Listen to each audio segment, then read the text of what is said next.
तो आज परम पिता परमात्मा की अपार कृपा से वाराणसी में मालिक के मूल ज्ञान का प्रचार होने जा रहा है। एकदम तो मालिक की दया, मालिक की कृपा से आज मूल ज्ञान का सत्संग वाराणसी में होने जा रहा है। बहुत बड़े भाग हैं उन जीवों के जो इस सत्संग को आज सुन पाएंगे, और उससे भी बड़े भाग हैं उन जीवों के जो इस सत्संग को थोड़ा सा भी समझ पाएंगे।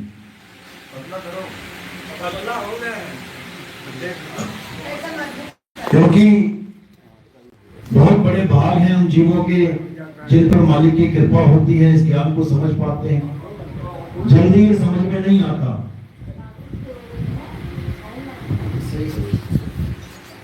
आवाज पतली रखो, जितनी फैल रही है उसको कम करो।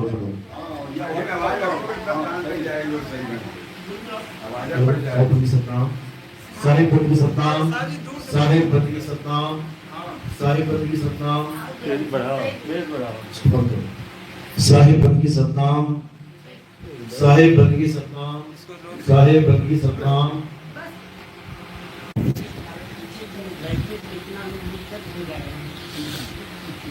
किसी चीज का थोड़ा सा आपको अनुभव करना, आप कैसी व्यवस्था इस चीज का करें वैसे कर दे, कभी भी परेशानी। साहिब की सत्ताम,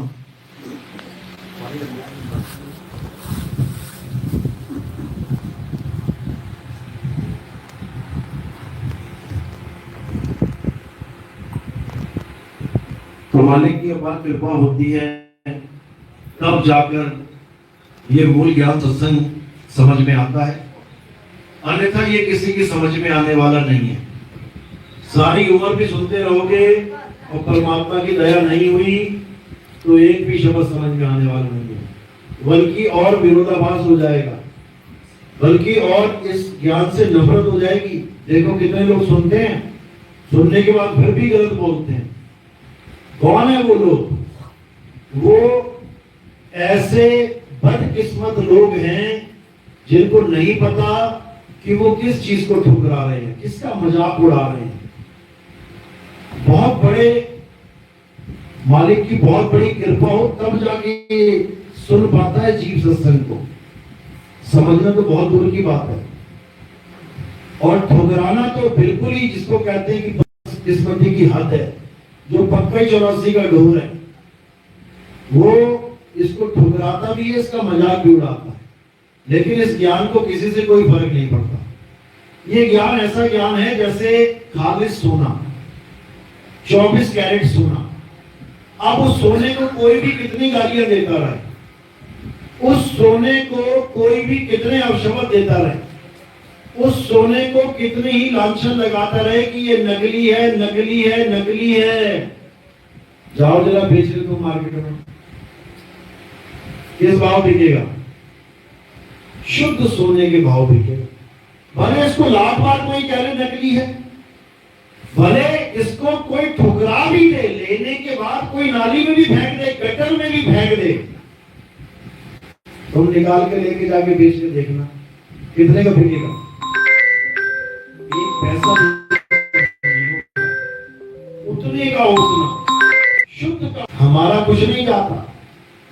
कई लोग आए, कईयों ने इस ज्ञान को सुना, मजाक भी उड़ाया, खूब बहुत अपशब्द भी बोले, लेकिन इस ज्ञान को किसी से कोई फर्क पड़ता ही नहीं है। ये ज्ञान अपने आप में पूर्ण है। इस ज्ञान को किसी के सर्टिफिकेट की जरूरत नहीं है कि 4 लोग तालियां बजाएंगे तभी ये ज्ञान सच्चा है, 4 लोग तालियां देंगे तो ये झूठा हो जाएगा। इसको किसी की परवाह नहीं है, ये अपने आप में पूर्ण है। ये एक सड़क की तरह है, तुम्हारे घर के सामने से जा रही है मुंबई तक, इसको किसी से फर्क ही नहीं पड़ता। कोई चले ना चले, कोई कदम बढ़ाए ना बढ़ाए, ये तो पहुंची हुई है। नुकसान तुम्हारा है, तुम नहीं चले यही रह जाओगे, नुकसान तुम्हारा है। तो इसी तरह कबीर साहब यही समझा रहे हैं कि जहां दाहक तहां है नहीं, और जहां है तहां दाहक नहीं। यानी जहां पर तो वो सार शब्द नहीं है वहां ग्राहकों की भीड़ लगी हुई है, और जहां वो सार शब्द है कोई देख भी नहीं रहा है। कारण विवेक। ये ज्ञान तभी समझ में आ सकता है मेरे भाई जब तुम्हारे अंदर विवेक जाग गया हो। होता तो सब में है विवेक, लेकिन जागृत किसी किसी में होता है। जैसे माचिस की डिब्बी में माचिस की तीली होती है, मसाला लगा होता है ना, आग तो सब में है, लेकिन आप देखोगे अगर वो सील जाए, अगर नमी आ जाए तो तुम घिस घिस के थक जाओगे, आग नहीं लगेगी। क्यों? कारण क्या है? अज्ञानता रूपी उसमें। अब क्या करना है? ज्ञान रूपी प्रकाश आ जाए, उसी माचिस की तीलियों को धूप में रख दो और थोड़ी देर बाद जला के देख लो, एकदम प्रकट होगी आग। कारण क्या है? ज्ञान रूपी प्रकाश ने सारे अज्ञान को छूमंतर कर दिया। उसमें जो नमी थी सारी नमी को उड़ा के ले गया ज्ञान। इसी प्रकार ये मूल ज्ञान है। इस पंथ में कोई आए, चाहे इस पंथ से कोई जाए, इस पंथ को किसी से फर्क नहीं पड़ता। ये अपने आप में अटल है, ये अपने आप में अचल है, ये अपने आप में सिद्ध। इसको सिद्ध करने की जरूरत नहीं पड़ती, समझ लो। लेकिन नादानों को, अज्ञानियों को समझाने के लिए मुझे वाणियों का सहारा लेना पड़ता है। नहीं तो इसको वाणियों की भी जरूरत नहीं। ये वाणियों वाला खेल भी नहीं है। ये बिना वाणी का ही ज्ञान है, ये बिना अक्षर का ज्ञान है, ये बिना स्वर व्यंजन का ज्ञान है। लेकिन अज्ञानी जीवों को समझाने के लिए, उनका विश्वास बनाने के लिए वाणियां लेनी पड़ती हैं, मजबूरी है। नहीं तो उनकी कोई जरूरत ही नहीं है। कोई कहे कि वाणियां बोलने वाले ये संत नहीं होते, ऐसा कुछ नहीं है। वाणियां बोल के गए हैं संत, हमारे तुम्हारे लिए ही बोल के गए हैं, लेकिन वो तब हमारे काम आएंगी जब हम उसको समझेंगे। अगर हम समझेंगे नहीं, अगर कोई कहे कि उन वाणियों को रट रट के रात भर गा गा के मैं परमात्मा को प्राप्त कर लूंगा, तो उससे बड़ा कोई धोखा नहीं। ये धोखा है। अगर कोई कहे कि वाणियां गाने से परमात्मा मिल जाएगा, धोखा है ये। कबीर साहब कह रहे हैं, मेरी गाई गाएगा, तीन लोक में धक्के खाएगा, मेरी गाई पूछेगा, सप्त लोक को सूझेगा। तो इसी को समझना है। कैसे समझेंगे? जब भेदी गुरु हमारे जीवन में आ जाएगा, वो हमें समझाएगा कि आखिर सत्य क्या है, असत्य क्या है। बस उसके बाद दो ही चीजें होंगी, एक सत्य का भेद, एक असत्य का भेद। जो इसको समझ जाएगा उसका बेड़ा पार हो जाएगा, और जो नहीं समझेगा वो बेचारा बार बार 84 में आने के लिए तैयार हो जाएगा। किसी के साथ कोई बात नहीं। कबीर साहब बिल्कुल स्पष्ट बोल रहे हैं, जो ना माने कहा हमारा, और राम रहा उन्हू से न्यारा। बिल्कुल क्लियर, कुछ करना ही नहीं है। जो मेरी बात मानता जाएगा वो पार होता जाएगा, जो मेरी बात नहीं मानेगा वो काल का आहार होता जाएगा। काल कुछ खाएगा भी तो, सारे ही मुक्त हो गए तो काल क्या खाएगा? भूखा मर जाएगा बेचारा। इसलिए कुछ लोगों को यहां पर भी छोड़ा जाएगा आहार बनने के लिए। कौन लोगों को? जो इस ज्ञान को हल्के में लेते हैं, जो इस ज्ञान में कोई कमी ढूंढते हैं, जो इस ज्ञान पे विश्वास की बात है, कोई दूसरा विश्वास करे तो उसके विश्वास को कमजोर करने की कोशिश करते हैं। जो इस ज्ञान के जितने भी खरीदार हैं, जितने भी ग्राहक हैं, उनका विश्वास कम करने की कोशिश करते हैं, वो सब 84 के ढोर है। वो यही धक्के खाएंगे, वो यही घोड़े गधे बनेंगे, चाबुक पड़ेंगे, फिर भी दौड़ते रहेंगे, रुकने वाला काम नहीं होगा। तो ऐसे ही सबका हाल बुरा होने वाला है। कौन बचेगा? जो परमात्मा की शरण में आ जाएगा, जो बंदी छोड़ की शरण में आ जाएगा, उसे काल नहीं रोक सकता, उसका कोई बाल बांका नहीं कर सकता।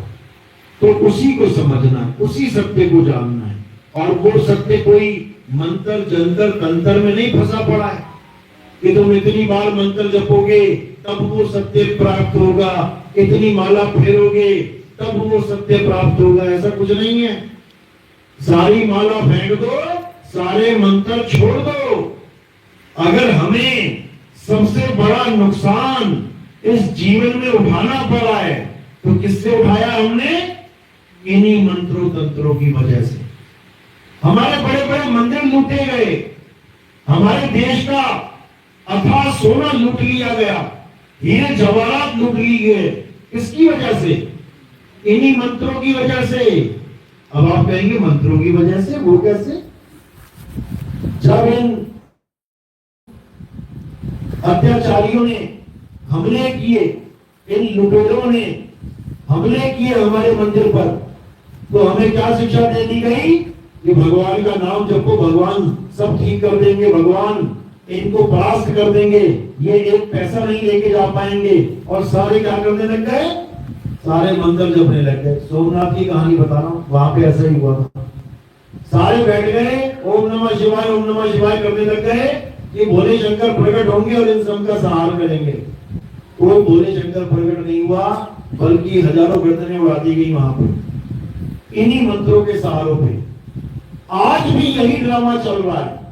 आज भी हमें यही समझाया जा रहा है, ये मंत्र जप ले तेरे बड़े से बड़ा पाप नाश हो जाएगा, ये मंत्र जप ले बड़ी से बड़ी व्याधा तेरी खत्म हो जाएगी, ये मंत्र जप ले बड़े से बड़ा दुश्मन परास्त हो जाएगा। कुछ ना होता, ऐसा कुछ ना होता।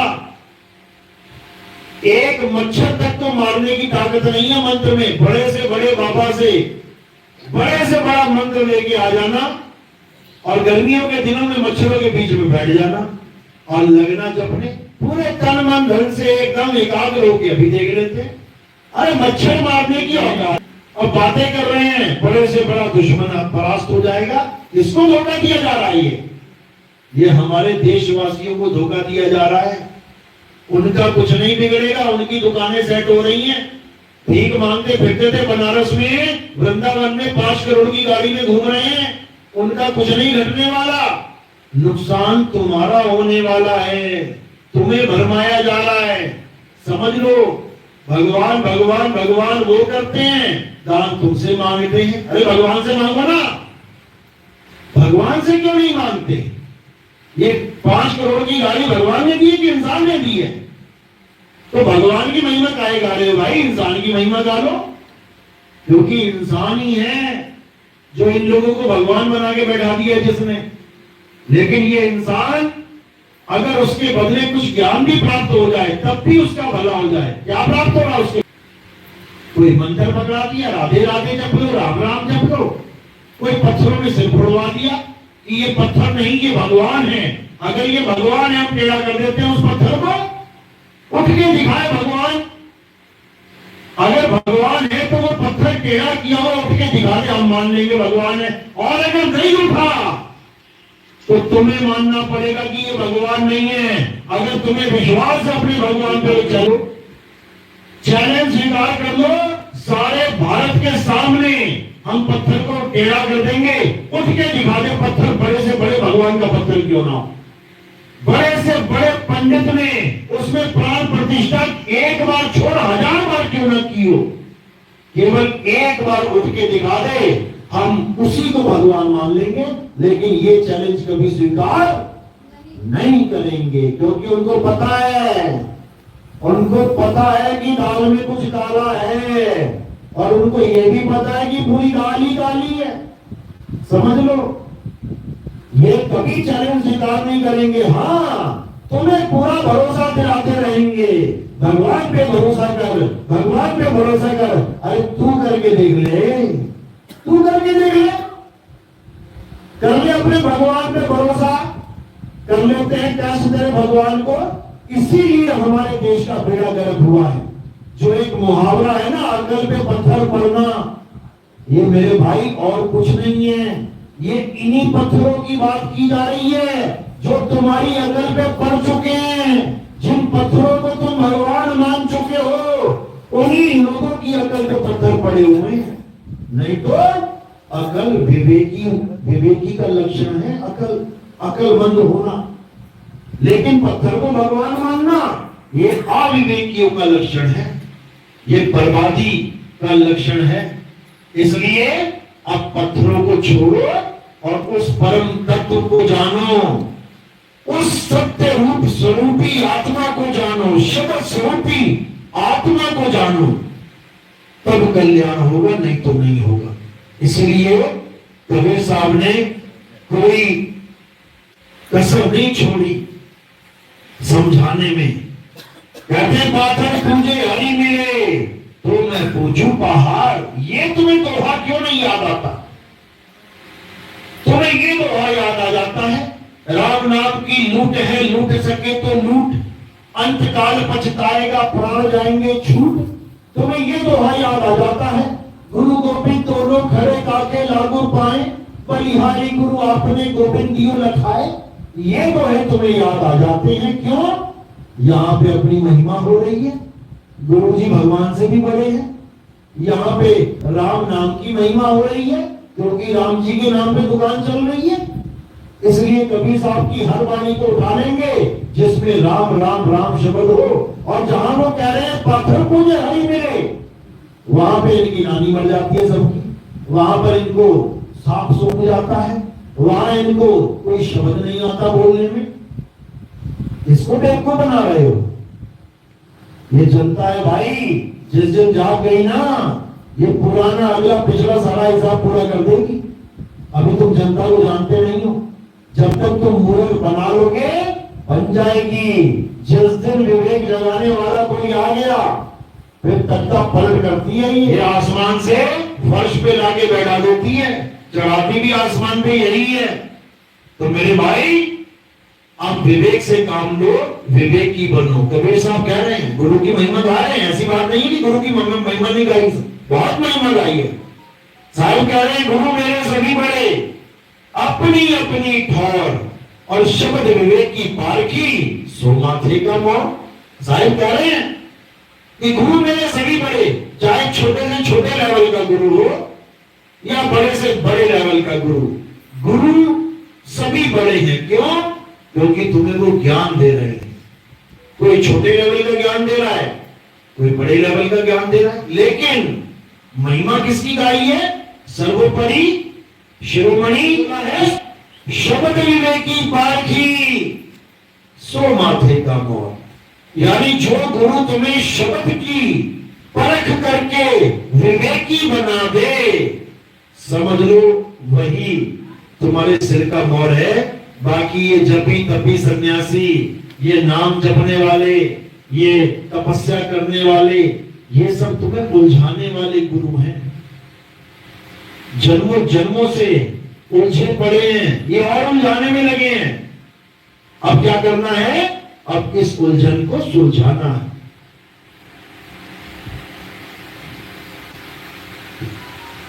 नौ मन धारा उलझिया और कहो कौन सुलझाए।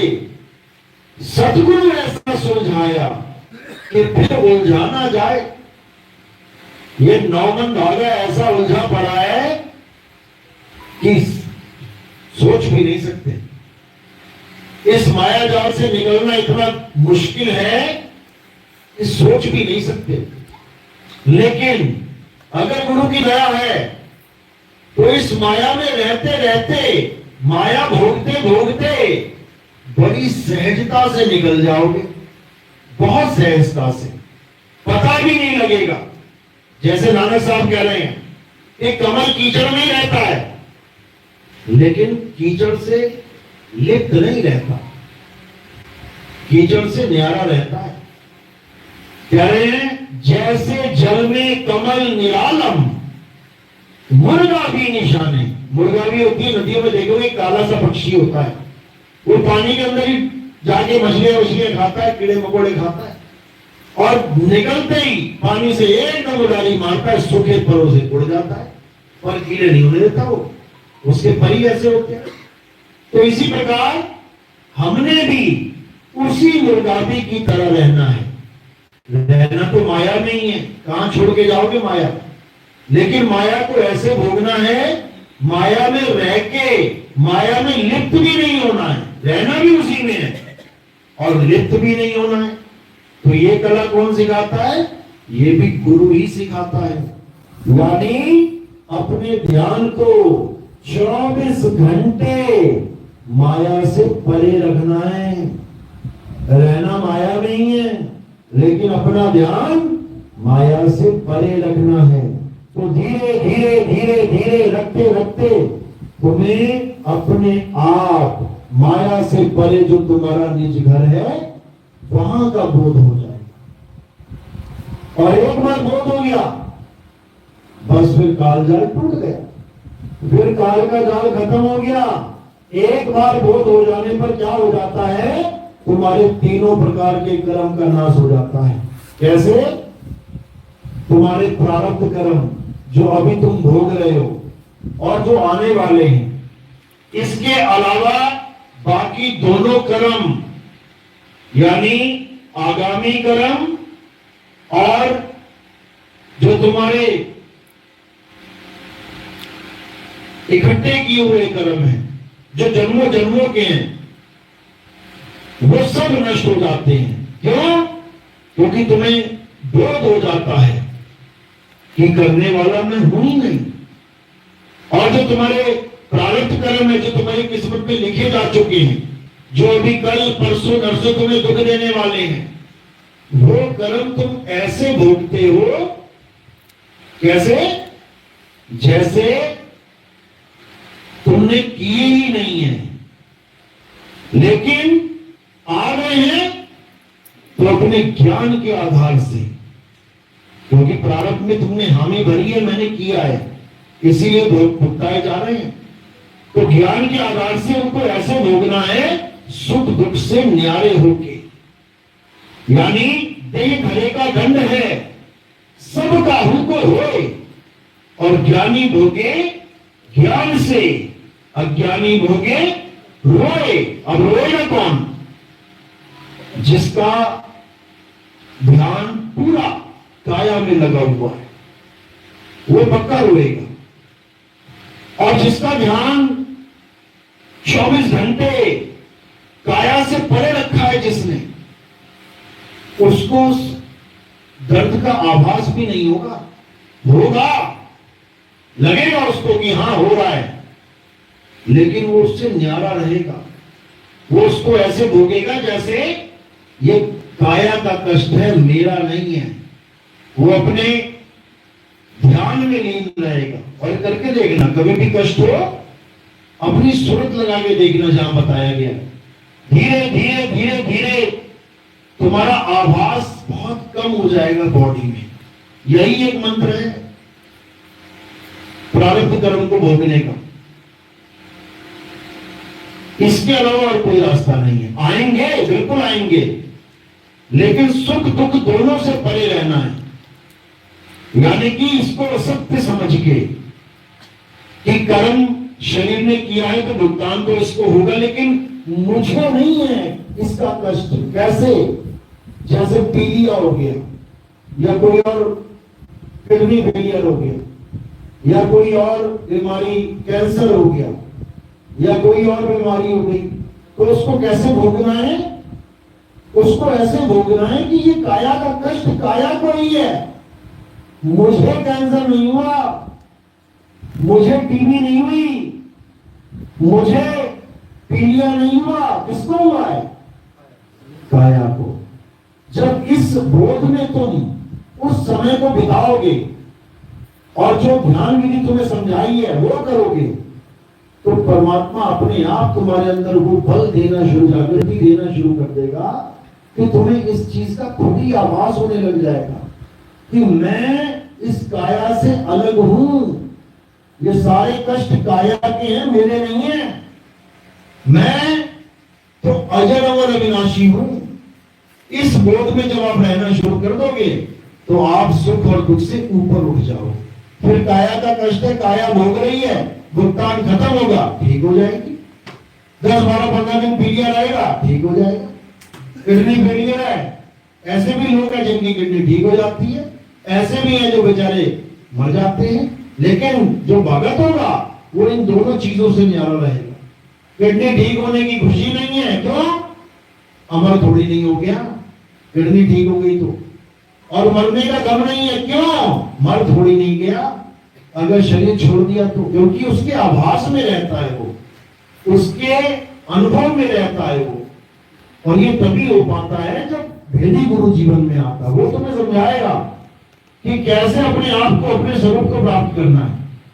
धीरे धीरे धीरे धीरे धीरे धीरे अपने आप तुम इतने स्ट्रांग होने लग जाओगे, तुम्हें अंदर से जागृति होने लगेगी, चेतना तुम्हारी इतनी प्रबल हो जाएगी कि तुम अपने आप को शरीर से जुदा करके देखने लग जाओगे। तुम्हें समझ में आने लग जाएगा कि ये शरीर मुझसे बिल्कुल अलग है, मैं देख रहा हूं इसको, मैं हूं नहीं। तो जब ये जागृति होगी, मालिक की दया होगी, और 1 सेकंड का भी अगर अनुभव हो गया, तो जब ये जागृति होगी, मालिक की दया होगी, और 1 सेकंड का भी अगर अनुभव हो गया, फिर तो खेल ही खत्म है इस परम जाल का। फिर भूल जाओ कि तुम वापस इस दुनिया में आने वाले हो। आओगे तो वैसे भी नहीं, अगर पूर्ण विश्वास के साथ करोगे। क्यों? क्योंकि वो बंदी छोड़ है, उसका काम ही बंधनों से छुड़ाना है। और अगर तुमने सच्चे दिल से अर्जी लगा रखी है तो उसका तो काम ही यही है, वो छुड़वाएगा, इसमें कोई शक नहीं। तो यही साहिब समझा रहे हैं कि अब माया से अलग होके अपने आप को, काया और माया एक ही चीज है। अपने आप को काया गलती से भी मत मानना, गलती से भी, क्योंकि अगर तुमने काया मान लिया गलती से तो पक्का मरोगे, इसमें कोई दो राय नहीं है। और अगर तो आत्मा जानने के लिए प्रयासरत रहे, लगे रहे गुरु के नाम पे, तो कोई मारने वाला नहीं है, समझ लो। तो इसलिए कबीर साहब बार बार उस आत्म सत्ता की, उस चेतन स्वरूप की महिमा गाते हुए तुम्हें समझा रहे हैं कि तुम ही हो वो जिसको तुम ढूंढ रहे हो। अरे तू सिमरन किसका करे, तू ही है आपे आप। अपने आप को जान तो सही, अपने आप की अलग हस्ती बना के, खुद को मालिक से जुदा करके इस दुनिया में चक्कर काट रहा है, सूरत को संसार में फंसा रखा है। संसार से जब तक मुक्त नहीं होगी, अपने स्वरूप में लीन नहीं होगी। इसलिए सबसे पहले लोग कहते हैं ना, गुरु जी इतने साल हो गए, कुछ हो नहीं रहा, हो नहीं रहा। अरे भाई होगा कैसे, पहले ये तो समझ लो। इतने सत्संगों में मैंने समझाया है कि होना ना होना बात की बात है। पहली बात क्या है, इस संसार को झूठ मानना, तब ये होगा, नहीं तो नहीं होगा। कितनों ने झूठ मान लिया, बता दो जरा, कितनों ने झूठ मान लिया।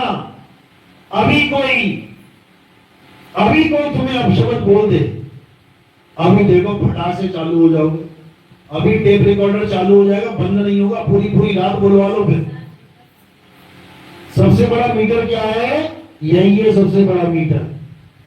जैसे एक नाटक चल रहा है, एक नाटक में तुम्हें रोल मिल गया, अब उस रोल में एक औरत है तुम्हारी सास, या एक औरत है तुम्हारी बहू, या एक औरत है तुम्हारी ननद, या कोई एक आदमी है जो तुम्हें खूब गालियां देने वाला है सीन में। अब सीन क्या कहेगा, सीन क्या मांग रहा है कि तुम गाली खाओ, बोलो मत, तुमने गालियां खानी है सीन में, कुछ बोलना नहीं है। अब तुम उस रोल में खूब गालियां खाओगे सीन में, लेकिन बोलोगे नहीं। क्यों? कारण क्या है? क्योंकि तुम्हें पता है ये असलियत नहीं है, ये नाटक चल रहा है, ये नकली माल है, ये नकली गालियां हैं, ये जितनी गालियां इसने दी हैं सब नकली हैं। मुझे इस पे कोई असर नहीं होना चाहिए। क्यों? क्योंकि ये फिल्म की डिमांड है, ये सीन की डिमांड है कि ये ऐसा सीन है जिसमें तुम्हें गालियां खानी है। अब तुमने इसको नकली मान लिया ना, अब तुम्हें इससे कोई फर्क नहीं पड़ता। अगर तुमने उसको असली मान लिया तो क्या होगा पता है? कई बार वीडियोस आती है रामलीला की जिसमें राम और रावण लड़ रहे होते हैं स्टेज पे और नकली लड़ाई होती है, लड़ते लड़ते गुत्थम गुत्था असली चालू हो जाती है। देखी किसी ने? मार मार के राम को ही ले जा दिया रावण ने एक जगह। तो ये रियल है, ऐसी वीडियो देखी है। हाँ, जहां पे घूसे मार मार के राम को ही ले जा दिया, वो बेचारा एम्बुलेंस आ रही है उसको उठाने के लिए। ऐसा क्यों हुआ पता है? क्योंकि उसने उस नकली को असली मान लिया। नकली रामलीला को असली उसने सोचा, अरे इसने राम ने मुझे असली में मार दिया। ये नहीं पता वो सीन की डिमांड है कि वो तुझे मारेगा। लग गया होगा हल्का सा तेज, उसको लगा होगा ये तो कमजोर है, इसने मुझे कैसे मार दिया। इतनी जनता देख रही है, जनता के सामने मार दिया, पकड़ के गिरा लिया राम जी को और मार मार के मुझे टेढ़ा कर दिया। तो कहने का मतलब है ये सब तब होता है जब हम जागृत नहीं रहते। अगर हम जागृत रहें यानी जागते रहें तो ये एक भी काम नहीं हो पाएगा। ये झगड़ा लड़ाई हो ही नहीं सकता। क्यों होगा बताओ? किसी ने तुम्हें गालियां दी, खूब गालियां दी, उससे क्या हो गया? कहीं खून चला गया? पत्थर मारा हो तो समझ में आता है कि सिर फूट गया या कहीं बहुत बड़ा घाव हो गया। तो इस नकली जगत के नकली आदमियों से नकली शब्दों की नकली चोट नहीं सह सकते, तो तुमने कहां इसको झूठ मान लिया? तुम तो सती मान के बैठे हो कि नहीं तो सच में गालियां दे रहा है मुझे, और जब तुम्हें लगेगा ये सच में गालियां दे रहा है तो समझ लो कि तुमने दुनिया को सच मान लिया। अब तुम्हारा ध्यान परमात्मा में लगने वाला नहीं है। अब कहां लगेगा? पूरी रात यही सोचते रहोगे, उसने मुझे ऐसा कहा, उसने मुझे ऐसा कहा। उसके बाद सुबह फोन करोगे, गुरुजी ध्यान क्यों नहीं लग रहा है? क्या नाम में कोई कमी है? क्या लग रहा है इस पंथ में कोई कमी है? गुरुजी ध्यान क्यों नहीं लग रहा? ध्यान में क्या है? उसने मुझे ऐसा क्यों कहा, क्यों कहा, क्यों कहा। पूरा जन्म बीत जाएगा यही क्यों कहा क्यों कहा करते करते, क्योंकि ये एक दिन की कहानी नहीं है। तो जीवन है, रोज ही कोई ना कोई कुछ ना कुछ कह ही रहा है और तुम रोज उसी में घूमते रह जाओगे तो फिर कैसे ध्यान धरोगे भाई? बस पनिहारिन बन जाओ। पनिहारिन को कोई कितना ही गालियां देता रहे, कोई कितना ही अपशब्द बोलता रहे, वो एक बार भी गलत क्यों कहा, क्यों कहा, क्यों कहा। पूरा जन्म बीत जाएगा यही क्यों कहा करते करते, क्योंकि ये एक दिन की कहानी नहीं है। तो जीवन है, रोज ही कोई ना कोई कुछ ना कुछ कह ही रहा है और तुम रोज उसी में घूमते रह जाओगे तो फिर कैसे ध्यान धरोगे भाई? बस पनिहारिन बन जाओ। पनिहारिन को कोई कितना ही गालियां देता रहे, कोई कितना ही अपशब्द बोलता रहे, वो एक बार भी घड़ा नहीं उतारेगी, वो एक बार भी घड़ा नहीं खुलवाएगी अपना उन लोगों के चक्कर में। उसको पता है कि दूध घी भरा पड़ा है, मेरा ही नुकसान हो जाएगा अगर मैं इनसे बकवास करूंगी। तो वो अपने लक्ष्य की तरफ निकल रही है। जैसे हाथी होता है ना, देखो पहले तो ये समझ लो, हाथी हम उसको बोलेंगे जिसके पीछे 100-200 कुत्ते पड़े हों। 100-200 कुत्ते ना पड़े काहे का हाथी है वो, पहले तो ये समझ लो। यानी अगर किसी के पीछे कुत्ते पड़ गए हैं तो समझ जाना कि वो सच में हाथी ही है, और जिसके पीछे कोई कुत्ता ही नहीं है, कोई भाव कर ही नहीं रहा है, वो काहे का हाथी है? वो तो गधा ही होगा, कोई निकल गया गली में से। गधे पे थोड़ी नहीं भौंकते कुत्ते, हाथी को देख के भौंकते हैं। क्यों भौंकते हैं पता है? उसकी विशालता के कारण। वो देखते हैं बाप रे बाप ये क्या आ गया, यानी इतना बड़ा, अरे ये इतना बड़ा, हम छोटे से हैं, अब कुछ कर तो सकते नहीं है। एक सूट मारेगा उड़ जाएंगे तो क्या करें? भागो। अब और तो कुछ कर नहीं सकते ना, अब जो हथियार उनके पास होगा वही यूज करेंगे, भागो। और हाथी को उनके भागने की क्या परवाह बताओ? कभी तुमने देखा हाथी गलियों गलियों में भाग रहा कुत्ते के पीछे? कभी नहीं। हाथी को पता है ये कुत्ते हैं, कुत्ते भागते रहेंगे, इनकी दम नहीं है कि काट लें, इसलिए हाथी मस्ती में चलता रहता है। इसलिए कोई तुम्हें कुछ कहता है तो उसको कुत्ते समझ के किनारे कर दो, उसके पीछे मत भागने लग जाओ। सूट भागे अपनी 2 मिनट में सूट उड़ा लेते हो, गड़बड़ है इसका मतलब। इसलिए अपने काम से काम रखो, अपने मजे में रहो, आनंद में रहो। ये दुनिया झूठ है। यहाँ गाली देने वाला भी मर जाएगा, गाली सुनने वाला भी मर जाएगा। यहाँ राजा भी मर जाएगा, प्रजा भी मर जाएगी। यहाँ डॉक्टर भी मर जाएगा, मरीज भी मर जाएगा। फिर बताओ क्या किसी से दोस्ती, क्या किसी से बैर? ये 4 दिन की जिंदगी मिली है केवल भक्ति के लिए। प्रेम करो, भक्ति करो, एक दूसरे से बात खत्म है। कहाँ तुम मगजमारी में पड़ गए, ये मेरा दुश्मन, ये मेरा दुश्मन, ये मेरा दुश्मन। कोई किसी का दुश्मन नहीं है। जो असली दुश्मन है वो तुम्हारे अंदर छुपा बैठा है, जो सबको तुम्हारा दुश्मन बता रहा है। ये तेरा दुश्मन, ये तेरे, कौन बता रहा है? मन ही बता रहा है। समझ लो, तुम्हारा कोई दुश्मन नहीं है भाई।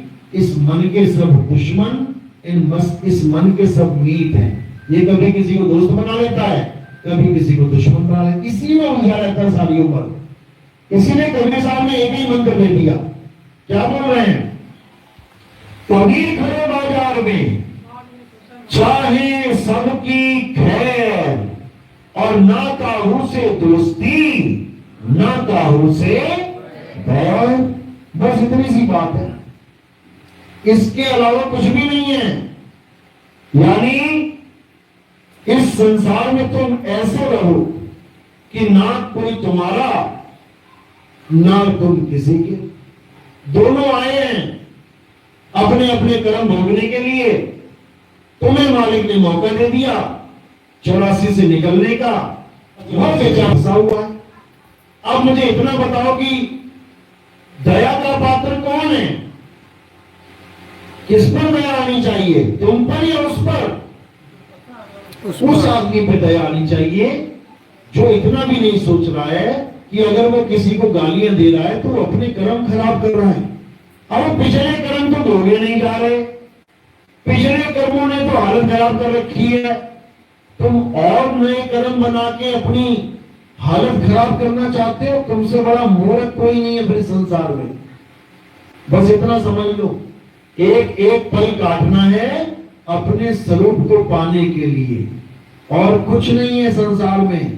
तुम सोचो कि मैं अमीर हो जाऊं, मैं करोड़पति हो जाऊं। जाओ अमीरों करोड़पतियों से मिलके देख लो ना एक बार। जो तुम्हें लगता है कि वो सुखी हैं, एक बड़ी लंबी सी लिस्ट लेके जाना, बड़ा लंबा सा कागज और कलम। बस एक बार पूछ लेना, भैया क्या क्या दोगे बताओ जरा। तुम्हारे कागज हाथ थक जाएगा लिख लिख के, कलम घिस जाएगी तुम्हारी, पन्ने भर जाएंगे। उनकी राम कहानी खत्म होने वाली नहीं है। जो जितना ज्यादा अमीर है वो ज्यादा दुखी है, इतना समझ लो। साहिब ने इसीलिए बोला ना, साहिब इतना दीजिए जामे कुटुंब समाए, और मैं भी भूखा ना रहूं साधु भूखा ना जाए। बस इतनी सी बात है। लेकिन नहीं, इसमें संतुष्टि नहीं है। दूसरे को देख देख के सड़ता जा रहा है, सड़ता जा रहा है। मेरे पास वो चीज क्यों नहीं है, मेरे पास वो। अरे जो तेरे पास है तूने उसको भोग लिया क्या? अलमारी में 100 कपड़े पड़े हैं, तो उसको पहन के खत्म कर चुका है क्या? पड़े तो हैं अंदर, लेकिन नई की डिमांड चल रही है, नए पे मन फंसा हुआ है। इसी को समझिए, संतुष्टि कभी होने वाली नहीं है। ये जो मन है ना, तुम्हें जो मर्जी चीज मिल जाए तुम आगे की डिमांड कर दोगे। समझ लो, इसकी दौड़ कभी खत्म होने वाली नहीं है। लेकिन कब खत्म होती है? जब तुम जागृत हो जाते हो, जब जाग जाते हो। साहिब कह रहे ना, मैं कहता हूं जागत ही हो और तू जाता है सोई रे, तेरा मेरा मनवा कैसे एक होई रे। जब तक सोते रहोगे तब तक खोते रहोगे, जागोगे तो पाओगे। तो इसलिए अब जागना है, अब अपने स्वरूप को जानना है। किसी पत्थर को भगवान नहीं मानना, किसी मंत्र को भगवान का नाम मत मानना, क्योंकि ये 52 अक्षरी नाम इंसानों के द्वारा बनाए गए नकली नाम है। कभी मत कहना कि तू सच्चा, तेरा नाम सच्चा। अगर वो 52 अक्षरी नाम है फिर वो झूठा है, फिर वो नकली है। कभी भी किसी भी तीर्थ में स्नान करके मत समझ लेना कि तुम्हारी मुक्ति हो जाएगी। गंगा माता के लड़के की मुक्ति ना हुई, उसके पाप ना कटे, तुम्हारे क्या काटेगी गंगा? तुम कौन सा उनके भाई भतीजे के लड़के हो भाई? तो इन भ्रमों में से है, और पाने के लिए केवल एक ही चीज है, वो है तुम्हारा आत्म स्वरूप। कभी भी किसी भी भगवान को शरीर मत मानना। देखो कितने चालाकी से ये लोग भरमाते हैं। हमारे सत्संग सुन सुन के ये बातें तो बड़ी बड़ी करना सीख गए। कहते हैं अपने आत्म स्वरूप को जानो, तुम शरीर नहीं हो, तुम आत्मा हो। और अपने बारे में क्या कहते हैं? मुझे भोले शंकर के दर्शन हुए, सांप लिपटा हुआ था गले में, जटाएं खुली हुई थी। तुमने किसके दर्शन कर लिए? शरीर के कि आत्मा के? शरीर के। खुद दर्शन शरीर के कर रहा है और दूसरों को बता रहा है कि अपने आत्मा को जानो, आत्म स्वरूप को पहचानो। अरे भाई जब तूने ना पहचाना तो वो क्या पहचानेंगे? जब गुरु को ज्ञान नहीं है तो चेले को क्या ज्ञान होगा? और जब भगवान शंकर के दर्शन हो ही गए तो अब राधा राधा करने की क्या जरूरत है? जब भगवान ही मिल गए अभी कुछ बाकी रह गया था क्या? क्योंकि बेवकूफ बनाना है जनता को, लूटना है जनता को। लेकिन अब जनता जागरूक हो रही है, जनता हर चीज को समझ रही है। क्योंकि हमें फोन आते रहते हैं।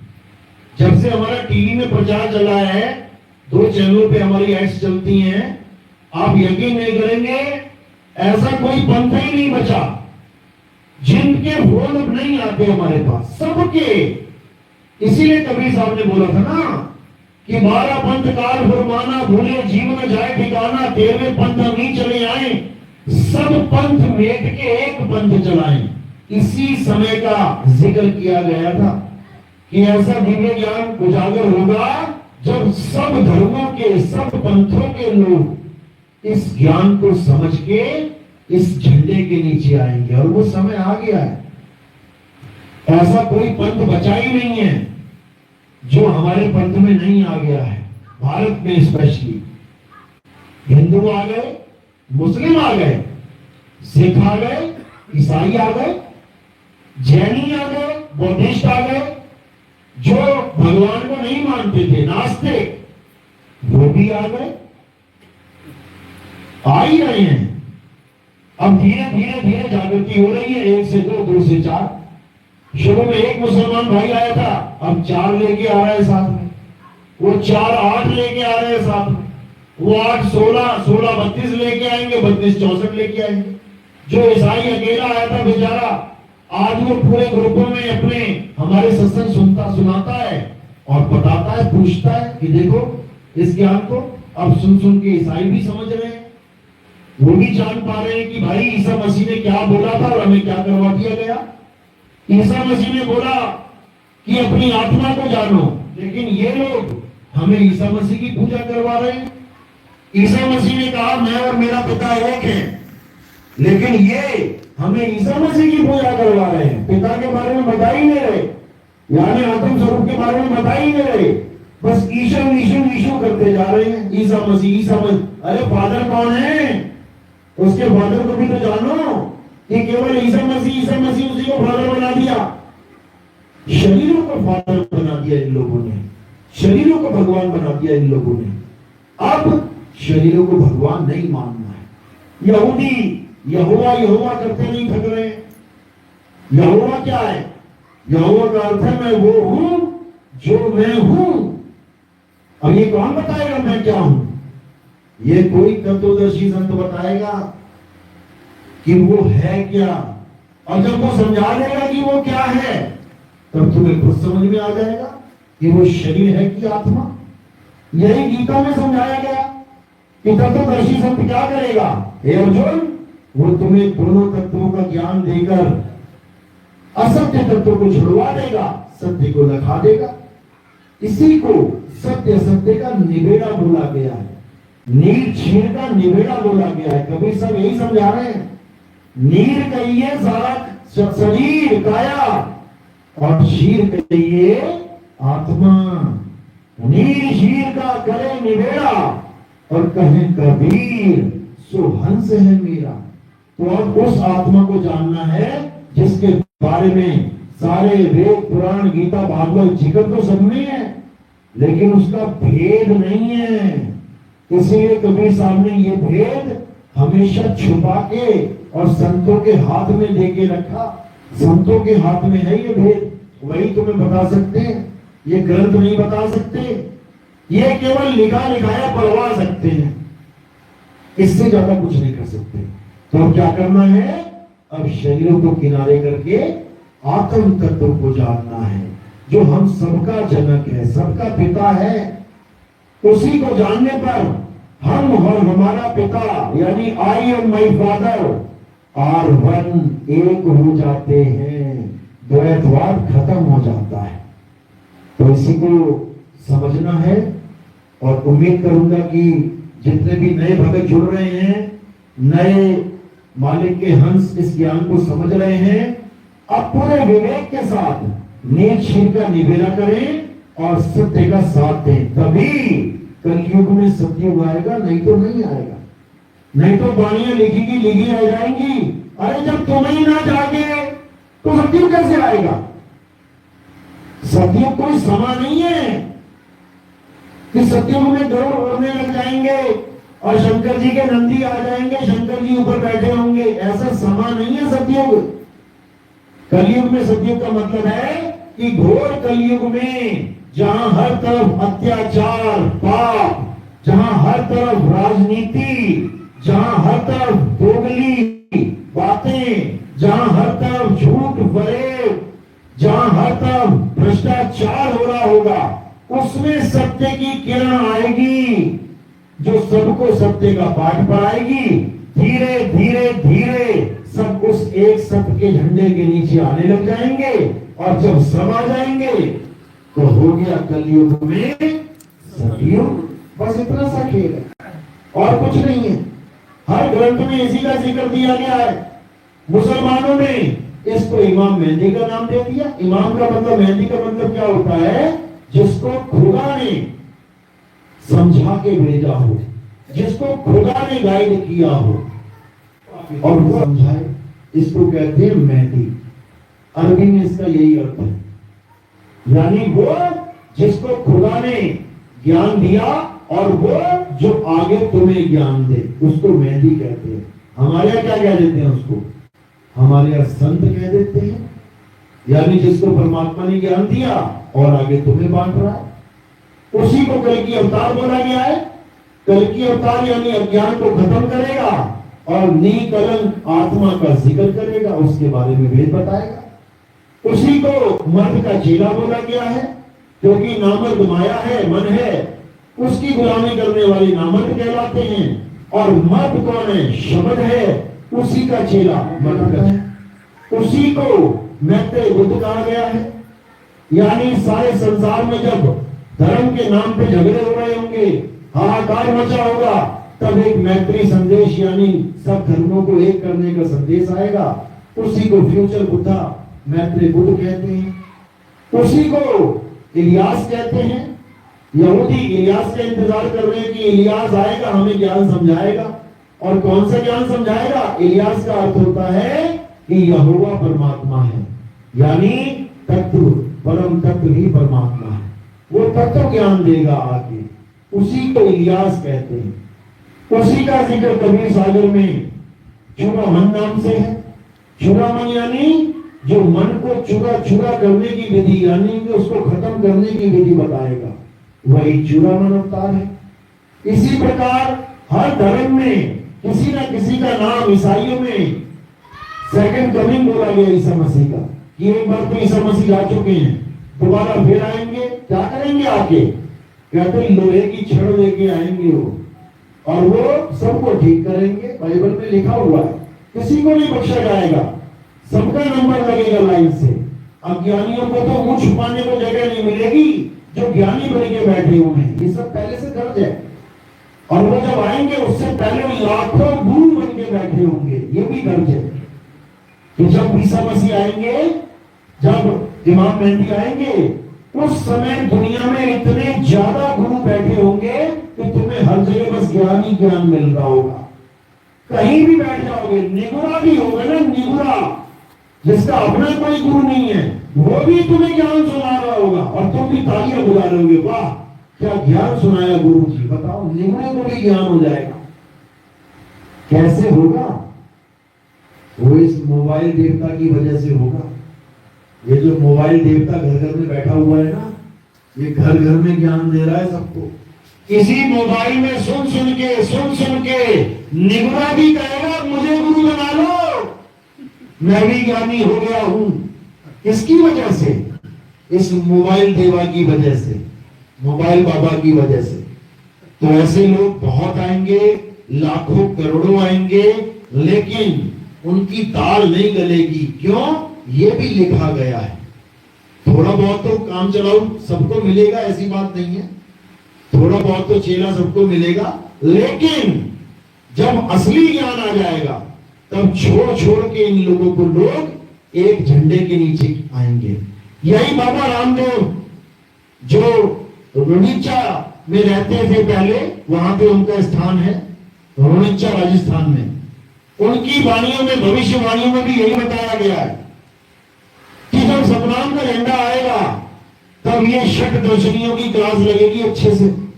जो आज तक अपने आप को बड़े बड़े महात्मा बना के बैठे हैं, उनका लेखा लिया जाएगा। यानी उनसे पूछताछ चलेगी, हाँ भैया किसको भगवान मानता है? पत्थर को मानता है? क्या करता है? तपस्या करता है? क्या करवा के बैठा है? कान फड़वा के बैठा है? ऐसे पूछेंगे लोग आने वाले समय में। जो अभी मान बड़ाई के अधिकारी बने बैठे हैं, फिर इनको इनकी हैसियत पता लगेगी जब सतनाम का झंडा आएगा, जब आत्मज्ञान का बोलबाला आएगा, तब सबको किनारे कर दिया जाएगा और एक झंडे के नीचे पूरा संसार आएगा। संसार, यूपी पंजाब हरियाणा नहीं, संसार। यानी अंग्रेज भी आएंगे, यानी मुस्लिम भी आएंगे, यानी यहूदी भी आएंगे, यानी सब आएंगे, कोई नहीं बचेगा। बस फैलने दो, एक बार पता लग जाएगा। चलो, तो आज का सत्संग यही समाप्त करते हैं। अब आरती का समय है। आरती कैसे करते हैं? हमारे यहाँ आरती काया की आरती नहीं होती है, हमारे यहाँ आरती शब्द गुरु की आरती होती है। क्या करना है? थोड़े से फूल उठाने हैं, थोड़े से, मुट्ठी भर के मत उठाना। कहाँ रखनी है? मेरे सिर के ऊपर। सिर के ऊपर क्यों रखते हैं? क्योंकि काया पैर के अंगूठे से लेकर सिर की चोटी तक होती है, इन आश्वन काया है। तो फूल कहाँ रखे? काया से परे, यानी आत्मदेव को समर्पित कर दिए गए। तो फूल सिर पे रखने हैं, और कोई प्रचार प्रसार में योगदान करना चाहे, सेवा भाव करना चाहेगा तो केवल चरणों में रखना है, इस को बनाए रखना है। बोलिए परम पिता परमात्मा की, सदगुरु बल्ले छोड़ कबीर साहिब की, सभी संतों की, सभी भक्तों की, आज के आनंद की, सकल हंस को बंदगी साहेब बंदगी सतनाम सतनाम।